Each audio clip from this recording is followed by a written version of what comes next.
আসসালামু আলাইকুম ওয়া রাহমাতুল্লাহি ওয়া বারাকাতুহু। ইন্নাল হামদুলিল্লাহ ওয়া সলাতু ওয়াসসালামু আলা রাসূলিল্লাহ ওয়া আলা আলিহি ওয়া আসহাবিহি ওয়া মান ওয়ালা। আম্মা বা'দ। টেকনিক এডুকেশনের পক্ষ থেকে সকল দর্শক এবং শ্রোতাকে অভিনন্দন জানাচ্ছি। বিশেষভাবে উল্লেখ করছি অষ্টম শ্রেণীর শিক্ষার্থীদেরকে, যাদেরকে উদ্দেশ্য করি আজকে আমাদের ক্লাস নিয়ে সামনে আসা। তো তাদের ইসলাম শিক্ষা বইটি নিয়ে আমরা আলোচনা করছিলাম। তো রাসূলুল্লাহ সাল্লাল্লাহু আলাইহি ওয়াসাল্লামের মাদানী জীবনের মধ্যে উল্লেখযোগ্য দিক কিন্তু জিহাদগুলো, যে যুদ্ধগুলো রাসূলুল্লাহ সাল্লাল্লাহু আলাইহি ওয়াসাল্লাম কাফেরদের সাথে করেছেন। তো এই যুদ্ধগুলোর মধ্য থেকে আমরা কয়েকটি যুদ্ধ বা জিহাদ, এখন জিহাদ আসলে একটু ব্যাখ্যা সাপেক্ষ বিষয়, সেগুলো তোমরা 9 বা 10 তুমি শুনবা। তো এখন একটু বুঝে নাও যে ইসলাম যে শত্রুদের সাথে মোকাবেলাগুলো করেছে বা করে, সেগুলোকে বলা হয় জিহাদ। এখন সেই জিহাদগুলো সম্পর্কে আমরা কিছু ধারাবাহিক আলোচনা করার চেষ্টা করব। তো প্রথমেই ইসলামের যে জিহাদটি আসে তার নাম হচ্ছে বদর। তো বদর একটি প্রান্তর, একটি ধরো যে পাহাড়ি অঞ্চলের এলাকা, মাঠ, পাহাড়ের গিরিপথের মধ্যে একটা মাঠ ধরো, এই অঞ্চলে যুদ্ধটা হওয়ার কারণে নামই হয়ে গেছে বদর যুদ্ধ। এখন সে বদর যুদ্ধ, তার পটভূমি কিভাবে হয়েছে সেগুলো সম্পর্কে আমরা আলোচনা করব ইনশাআল্লাহ। প্রথমে এখানে শিরোনাম তো কায়েম করাই হলো বদর যুদ্ধ। তো বদর যুদ্ধের পটভূমি মানে ভূমিকা, কিভাবে এটা শুরু হয়। মদিনায় হিজরতের পর রাসূলুল্লাহ সাল্লাল্লাহু আলাইহি ওয়াসাল্লামের সম্মান, মর্যাদা ও শক্তি আরও বৃদ্ধি পায়। মদিনার ধর্মীয় সহাবস্থান ও সামাজিক সম্প্রীতি প্রতিষ্ঠিত হয়। রাসূলুল্লাহ সাল্লাল্লাহু আলাইহি ওয়াসাল্লামের নেতৃত্বে মদিনার উন্নতি দেখে মক্কার কুরাইশরা ঈর্ষান্বিত হয়ে পড়ে। তারা তো চিন্তা করে, কিরে ভাই, এদেরকে ভাগাইছিলাম, এরা যেন যাযাবরের মতো বস্তুহারা হয়ে রাস্তায় রাস্তায় ঘুরে, কেউ এদেরকে জায়গা না দেয়। আর এখন দেখি যে মদিনায় গিয়ে পুরো একটা শহর নিয়ে তারা বসে আছে। এই জ্বলা পোড়া ঈর্ষান্বিত হয়ে তারা শেষ। এখন কী করবে? অবশ্যই হিংসাবশত ষড়যন্ত্র শুরু করবে। তো ফলে তারা মুসলমানদের বিরুদ্ধে শত্রুতা এবং মদিনার আশেপাশে লুটতরাজ শুরু করলো। মদিনার লোকেরা দেখা গেছে ব্যবসা করতে যাচ্ছে, মক্কা থেকে সিরিয়া দিয়ে যাচ্ছে, সিরিয়ার দিকে। তো মক্কায় পৌঁছানোর পর দেখা গেছে তারা আটকায় রেখে দিছে এরকম জিনিসপত্র। তারপর ধরো যে মদিনার মধ্যে দিয়ে আসছে, তারা মদিনার মধ্যে এগিয়ে গিয়ে মদিনার গিরিপথগুলোর মধ্যে বা জঙ্গলের মধ্যে লুকিয়ে থাকতো, বাস মদিনার লোকদের থেকে লুটতরাজ করে নিয়ে যেত। এরকম কাহিনীগুলো তারা করতো। এই সময় মদিনার মুনাফিক আব্দুল্লাহ ইবনে উবাই ইবনে সালুল, এ ছিল মুনাফিকদের নেতা। তো এর নেতৃত্বে একদল ইহুদি কুরাইশদের সাথে গোপন ষড়যন্ত্রে লিপ্ত হয়। তো তারা মহানবী সাল্লাল্লাহু আলাইহি ওয়াসাল্লাম মুসলমানদেরকে ধ্বংস করার পরিকল্পনা লিপ্ত থাকে। এখানেও কিন্তু দেখো ক্ষমতা। এই আব্দুল্লাহ ইবনে উবাই ইবনে সালুল মানে মদিনার নেতা হওয়ার কথা ছিল, কিন্তু রাসূল সাল্লাল্লাহু আলাইহি ওয়াসাল্লাম যখন মদিনায় আসলেন, তখন মদিনার লোকেরা রাসূল সাল্লাল্লাহু আলাইহি ওয়াসাল্লামকেই নেতা হিসেবে গ্রহণ করলেন, আব্দুল্লাহকে আর কেউ মানল না। এখন ওই যে নেতৃত্বটা হারিয়ে ফেললো, সেই শত্রুতা বশতই কিন্তু মুসলমানদের বিরুদ্ধে ষড়যন্ত্র শুরু করে দেয়।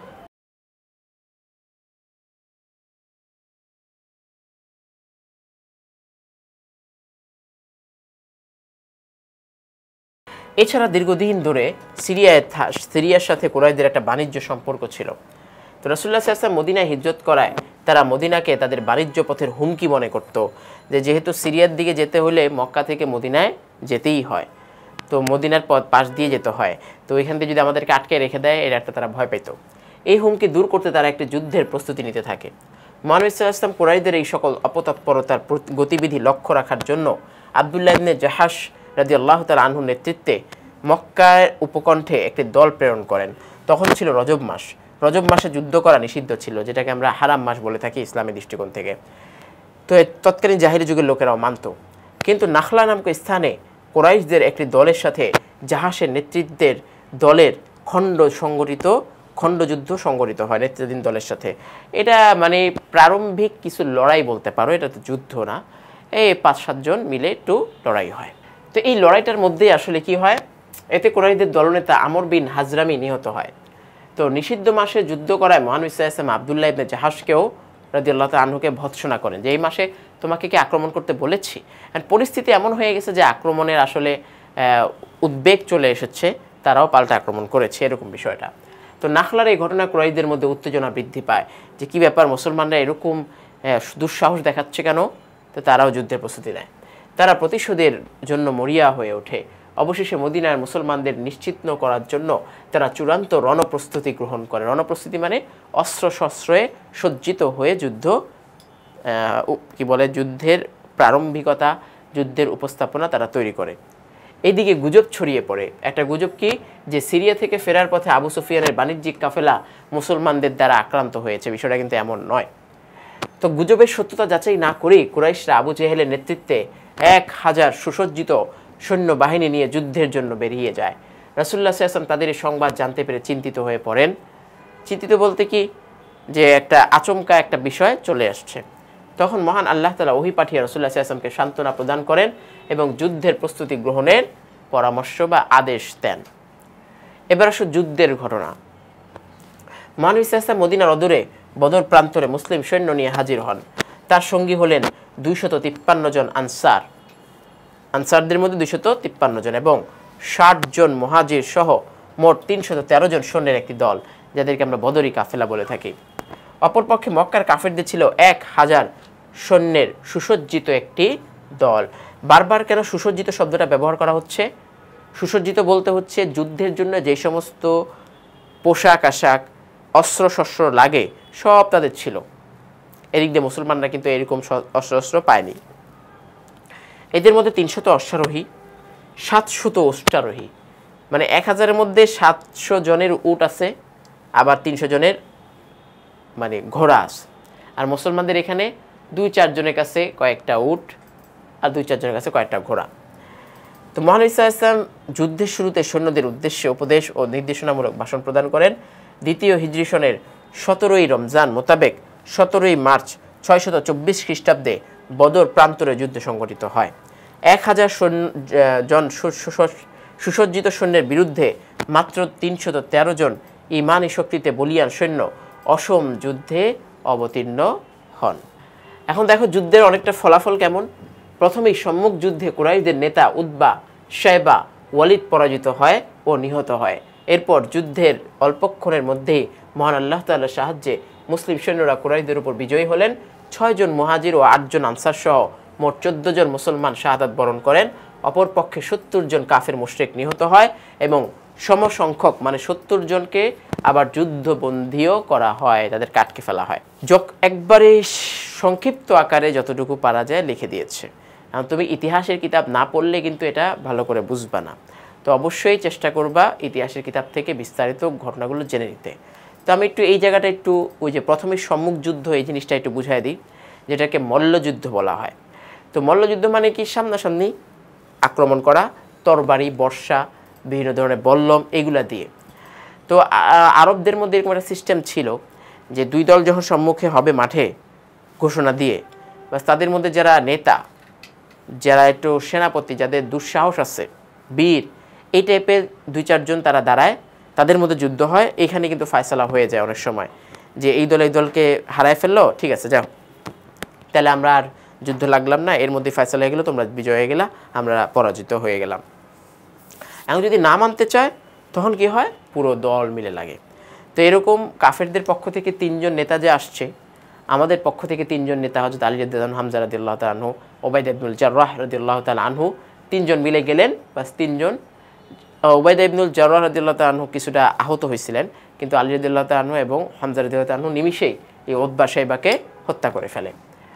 তারপর আসো, তারা এই নিজেদের অপারগতা মানতে চায় না, পরে কিন্তু পুরো দল মিলে লাগে। এবার দেখো মুসলমানদের মহানুভবতা, যুদ্ধবন্দীদের সাথে মহানুভবতা। রাসূলুল্লাহ সাল্লাল্লাহু আলাইহি ওয়াসাল্লাম বদরের যুদ্ধবন্দীদের সাথে সহানুভূতির মনোভাব পোষণ করে নির্দেশ প্রদান করেন বা সহানুভূতির মনোভাব পোষণের নির্দেশ দেন। ফলে মুসলিম সৈন্যরা যুদ্ধবন্দীদের সাথে উদার ও মানবিক আচরণ করেন। তাদের মধ্যকার বস্ত্রহীনদের বস্ত্র প্রদান করা হয়, তাদের খাদ্য প্রদান করা হয়। সবশেষে মুক্তিপণ নিয়ে আটক কুরাইশ সৈন্যদের মুক্ত করে দেওয়া হয়। কয়েকজন যুদ্ধবন্দীকে মুসলমান বালকদের শিক্ষাদানের বিনিময়ে মুক্ত করে দেওয়া হয়। ওইখানে কিছু শিক্ষিত লোক ছিল, তো তাদেরকে বলা হয়েছে যে তোমরা লেখাপড়া শিখাই দিবা আমাদের বাচ্চাদেরকে, তারপর তুমি মুক্ত, এভাবে মুক্ত করিয়ে দেওয়া হয়। এমনকি ভবিষ্যতে মুসলমানদের বিরুদ্ধে অস্ত্র ধারণ করবে না এই মর্মে ওয়াদা প্রদান করার মাধ্যমে অনেককে মুক্তি দেওয়া হয়। যে ভাই এখন আটকা পড়ছো ভালো কথা, অতি উৎসাহী হয়ে আমাদের সাথে লাগতে আসছো ভালো কথা, আগামীতে কিন্তু আর আসবা না, তাহলে কিন্তু তোমাকে হত্যা করে ফেলা হবে, এরকম একটা ভয় দেখিয়ে তাদের কাছ থেকে আশ্বাস নিয়ে ওয়াদা নিয়ে বাস ছেড়ে দেওয়া হয়। যুদ্ধবন্দীদের প্রতি এই এমন মহানুভবতা বিশ্বের ইতিহাসে বিরল। বরঞ্চ তুমি এই যুদ্ধবন্দীদের সাথে অমানবিক আচরণের ইতিহাসটাই বেশি দেখবা। কিন্তু মুসলমানরা যুদ্ধবন্দীর সাথে কখনোই খারাপ আচরণ করতো না। এবার দেখো এই যে যুদ্ধটা হলো, এই যুদ্ধটার আসলে ফলাফলটা কি, কতটা ফলপ্রসূ হলো। যুদ্ধের গুরুত্ব। বদর যুদ্ধ মুসলমানদের জয়লাভের মাধ্যমে বিশ্বের ইতিহাসে একটি নতুন অধ্যায়ের সূচনা হয়। এটি ছিল সত্য ও মিথ্যার মাঝে ফয়সালাকারী যুদ্ধ। এই যুদ্ধে জয়লাভের ফলে মিথ্যার উপর সত্যের বিজয় হয়। মক্কার কাফের মুশরিকদের দম্ভ চূর্ণ বিচূর্ণ হয়ে যায়। এতদিন তারা যে খুব গৌরব করে বলতো আমরা অস্ত্রশস্ত্রে সুসজ্জিত এবং আমরা বীর, আমরা সবচেয়ে বেশি যুদ্ধ বা রণকৌশলে আমরা সবার থেকে অগ্রগামী, এই সমস্ত দম্ভগুলা অহংকারগুলো তাদের আজকে ভেঙ্গে চুরে চুরমার হয়ে যায়। মদিনা ও পার্শ্ববর্তী অঞ্চলে ইসলামের অবস্থান সুদৃঢ় হয়ে যায়। এছাড়াও বা তাছাড়াও এত অল্প সংখ্যক মুসলিম সৈন্য বিপুল সংখ্যক অমুসলিম সৈন্যের বিপরীতে জয়ী হওয়ার ফলে তাদের মনোবল ও ইমানি শক্তি বৃদ্ধি পায়। তো রাসূলুল্লাহ সাল্লাল্লাহু আলাইহি ওয়াসাল্লামের উপর ভরসা করে, রাসূল সাল্লাল্লাহু আলাইহি ওয়াসাল্লাম আল্লাহর উপর ভরসা করে যেভাবে ৩১৩ জন মিলে তারা ১০০০ সৈন্যকে পরাভূত করে ফেললো, তো একদিকে কাফেরদের অন্তরে ভয় সৃষ্টি হয়ে গেল যে মুসলমানরা যত কমই হোক এদের সাথে লাগলে পারা যায় না। ওদিকে মুসলমানরাও ইমানি বলে বলিয়ান হয়ে যে আমরা যদি ইমানি শক্তি আল্লাহর উপর ভরসা রেখে যাই তাহলে কাফের যতজনই হোক না কেন আমরা অবশ্যই পারবো, পরাজিত হব না। তো চূড়ান্তভাবে কুরাইশদের ক্ষমতা ও শক্তি খর্ব হয়ে যায়। মহানবী সাল্লাল্লাহু আলাইহি ওয়াসাল্লামের শক্তি ও মর্যাদা আরও বৃদ্ধি পায়, ফলে দলে দলে লোক ইসলাম ধর্ম গ্রহণ করতে থাকে। এবার আসো এছাড়াও কুরাইশদের ফেলে যাওয়া অস্ত্রশস্ত্র।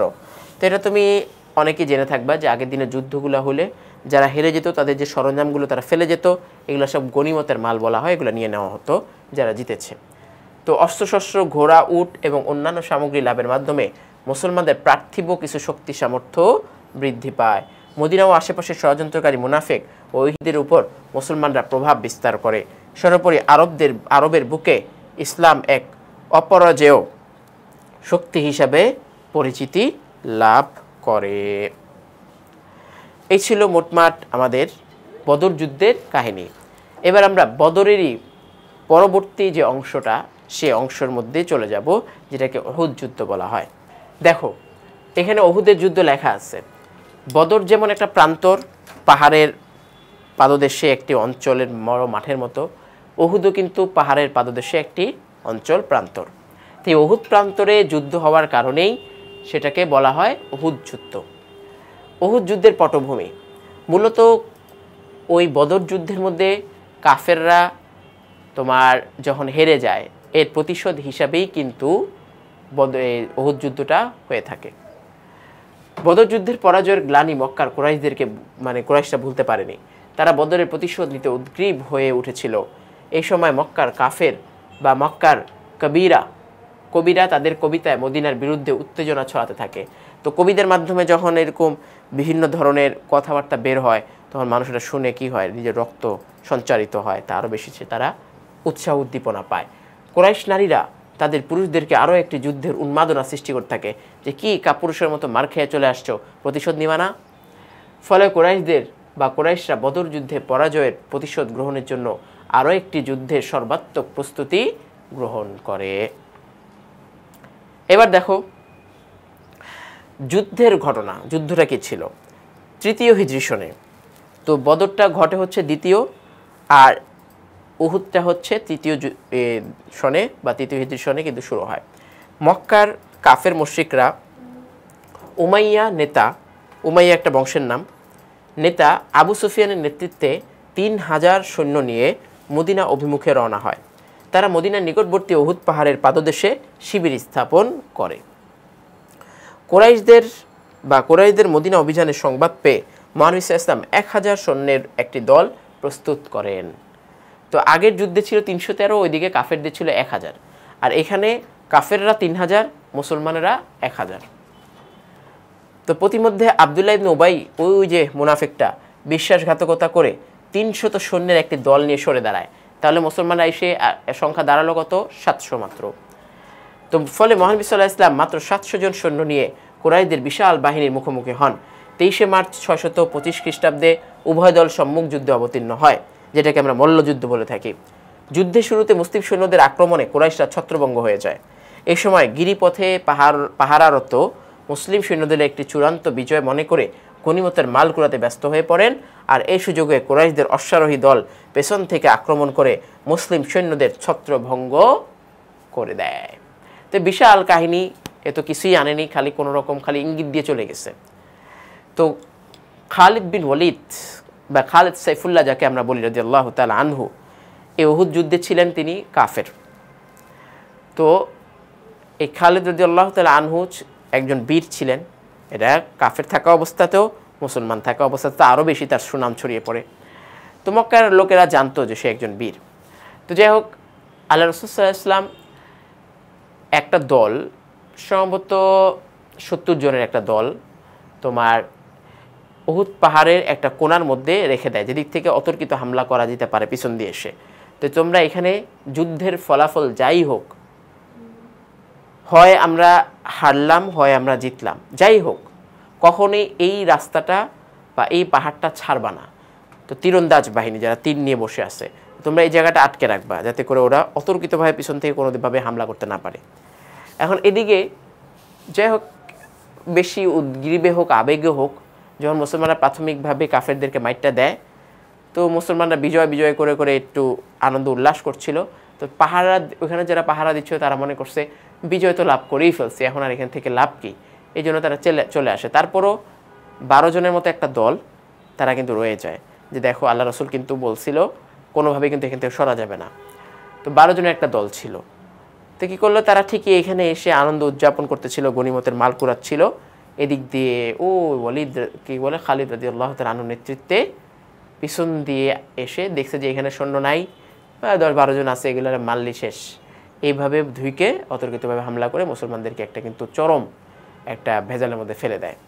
তো রাসূলুল্লাহ সাল্লাল্লাহু আলাইহি ওয়াসাল্লামের এই আদেশটা না মানার কারণে কি হয় দেখো, যুদ্ধের ফলাফল। উহুদ যুদ্ধে 70 জন মুসলমান বীর শাহাদাত বরণ করেন। তো যেখানে বদর যুদ্ধে মাত্র 14 জন, সেখানে উহুদ যুদ্ধে এসে 70 জনের একটা দল শাহাদাত বরণ করে ফেলেন, আর মাত্র 23 জন কাফের মৃত্যুবরণ করে। দেখছো, কাফেরদের কিন্তু সংখ্যা অনেক কম। নেতার আদেশ অমান্য করা এবং শৃঙ্খলাবোধের অভাবে এই যুদ্ধে মুসলমানদের কিন্তু প্রাথমিক একটা বিপর্যয় ঘটে যায়। এছাড়া তৎকালীন মুশরিক নেতা খালিদ বিন ওয়ালিদের রণকৌশল মুসলমানদের বিপর্যয়ের ভূমিকা রেখেছিল। এই যে খালিদ বিন ওয়ালিদ রাদিয়াল্লাহু তাআলা আনহুর কাহিনী আমরা বলতেছিলাম মুখে মুখে। তো যুদ্ধের গুরুত্ব, এই যুদ্ধ ছিল মুসলমানদের ধৈর্য ও ইমানের অগ্নি পরীক্ষা। সাময়িক বিপর্যয়ের মধ্য দিয়েও মুসলমানগণ ধৈর্য ও ইমানের পরীক্ষা উত্তীর্ণ হয়। এই যুদ্ধেই কিন্তু আমাদের রাসূল সাল্লাল্লাহু আলাইহি ওয়াসাল্লামের দাঁত মুবারক শহীদ হয়ে যায়, ভেঙে যায় খঞ্জরের আঘাত লেগে। সাময়িকভাবে বিজয়ী হয়েও কুরাইশরা মুসলমানদের পশ্চাদ্ধাবন করতে সাহস করেনি, কোনো মুসলমানকেও বন্দী করতে পারেনি। অপরদিকে মহানবী সাল্লাল্লাহু আলাইহি ওয়াসাল্লাম মুসলিম সৈন্যদের একটি দলকে, তো মুসলমানদের একটি দলকে কী করেন, কাফেরদের পশ্চাদ্ধাবন মানে পেছনে ধাওয়া করার জন্য পাঠান। এতে মুসলমানদের সাহস ও মনোবল আরও বৃদ্ধি পায়, তাদের সাময়িক বিপর্যয় ভবিষ্যৎ বিজয়ের পথকে উন্মোচিত করে। নেতার আদেশ অমান্য করার ভয়াবহতার পরিণতি সম্পর্কে তারা কিন্তু সম্যকভাবে অবহিত হন, আর পরবর্তীকালে আর কোনো যুদ্ধে তারা এই ভুল করেনি। যে অবস্থা যাই হোক, কখনোই নেতার আদেশ অমান্য করা যাবে না। গেল উহুদ যুদ্ধের কাহিনী। এবার আসো অন্যতম আরেকটি যুদ্ধ, ইতিহাসের পাতায় যার লেখা স্বর্ণাক্ষরে, খন্দকের যুদ্ধ। তো এই খন্দকের যুদ্ধ সম্পর্কে আমরা একটু জানি। খন্দকের যুদ্ধের পটভূমি, মক্কার কুরাইশরা উহুদের যুদ্ধে সাময়িকভাবে জয়লাভ করলেও যেসব উদ্দেশ্যে তারা যুদ্ধে লিপ্ত হয়েছিল সেসবের কোনোটাই কিন্তু অর্জিত হয়নি। তারা চেয়েছিল কি, মুসলমানদেরকে চিরতরে নিশ্চিহ্ন করে দেওয়া, তাদেরকে ইসলাম থেকে বিমুখ করে দেওয়ার ষড়যন্ত্র, এগুলো তারা মানে করতে সক্ষম হয়নি। তারা মদিনা রাসূলুল্লাহ সাল্লাল্লাহু আলাইহি ওয়াসাল্লামের শক্তি, সম্মান ও মর্যাদা দুর্বল করতে পারেনি। সিরিয়ার সাথে তাদের বাণিজ্য পথ নিরাপদ হয়নি। তাছাড়া কুরাইশরা ফিরে যাওয়ার পরে মদিনায় মুসলমানরা আরও বেশি শক্তিশালী ও সুসংগঠিত হয়ে ওঠে। তাই কুরাইশরা তাদের ধর্মীয়, সামাজিক এবং বাণিজ্যিক সুবিধা বৃদ্ধির জন্য আরও একটি যুদ্ধের প্রস্তুতি নিতে থাকে। এই সময় মদিনা শহরতলিতে বসবাসরত বেদুইনরা তাদের লুটতরাজ বজায় রাখার জন্য কুরাইশদের সাথে আতাত শুরু করে দেয়। তো এই যে কি বললো, যে এই সময় বেদুইন বলতে কি বোঝায়, যাযাবর, তাদের কিন্তু মদিনায় থাকেও না, তারা মদিনায়ও না, মক্কায়ও না, এই কয়দিন এখানে কয়দিন ওখানে ঘুরে ঘুরে থাকে। তো এই সমস্ত লোকরা ওই কী করতো, ডাকাতি করে করে মানুষকে আটকে তারপর যে এমনি পাইতো খেত। তো এরা যে সংযোগ হয় কার সাথে, কাফেরদের সাথে। কাফেররা একটু লোপটোপ দেখায় যে তুমি আমাদের সাথে থাকো, তোমাদের প্রয়োজন পূরণ করে দিব। তাছাড়া উহুদ যুদ্ধের পর বনু নজির গোত্রকে বিশ্বাসঘাতকতা ও অন্তর্ঘাতমূলক কার্যকলাপের জন্য মদিনা থেকে কিন্তু বহিষ্কার করা হয়েছিল। তো এই বনু নাজির পুরো গোত্রটাই ছিল হচ্ছে ইহুদিদের গোত্র, এই ইহুদি সম্প্রদায় বর্তমান ইসরায়েল যারা। এরা যে সময় যেখানে গেছে এখানে বেজার লাগাইছে। তো তারা মুসলমানদের বিরুদ্ধে স্থানীয় পার্শ্ববর্তী লোকদেরকে উস্কানি দিতে থাকে যে এই সমস্ত লোকগুলা আমাদের জন্য ক্ষতিকারক, এদেরকে তাড়াতাড়ি দমাও, এদেরকে আমাদেরকে দেখো না আমাদেরকে বের করে দিছে, এটা নিষ্ঠুর, এই সমস্ত কথাগুলো বলে বলে মানুষকে খালি উস্কাইত। তো যার ফলে কি হয়, যার ফলে আরও একটি যুদ্ধ অনিবার্য হয়ে পড়ে। এবার দেখো যুদ্ধের প্রস্তুতি। 627 খ্রিস্টাব্দে মক্কার কুরাইশ, মদিনার পার্শ্ববর্তী বেদুইন এবং মদিনা থেকে বিতাড়িত ইহুদি, এই 3 শক্তি একত্রিত হয়। বেদুইন দল, মক্কা থেকে বিতাড়িত ইহুদি, কুরাইশরা সব মিলে একসাথে হয়। তারা আবু সুফিয়ানের নেতৃত্বে 10,000 সৈন্যের একটি বিরাট বাহিনী গঠন করে। আর এই ত্রিশক্তির ঐক্যবদ্ধ আক্রমণ মোকাবেলা করার জন্য রাসূলুল্লাহ সাল্লাল্লাহু আলাইহি ওয়াসাল্লামের কাছে ছিল মাত্র কত? 3,000 সৈন্য, 3 গুণেরও বেশি তাতে কাফেরদের। তো তিনি শত্রু মোকাবেলার জন্য সাহাবাদের নিয়ে পরামর্শ সভা আহ্বান করেন। হযরত সালমান ফারসি রাদিয়াল্লাহু তাআলা আনহু পরামর্শক্রমে পরীক্ষা খননের সিদ্ধান্ত নেওয়া হয়। এই জন্য খন্দক, খন্দেক মানে কি? পরীক্ষা। এখন বলতে পারো স্যার পরীক্ষা আমরা তো বাংলা বুঝি না, আমাদেরকে একটু ব্যাখ্যা করতে হয়।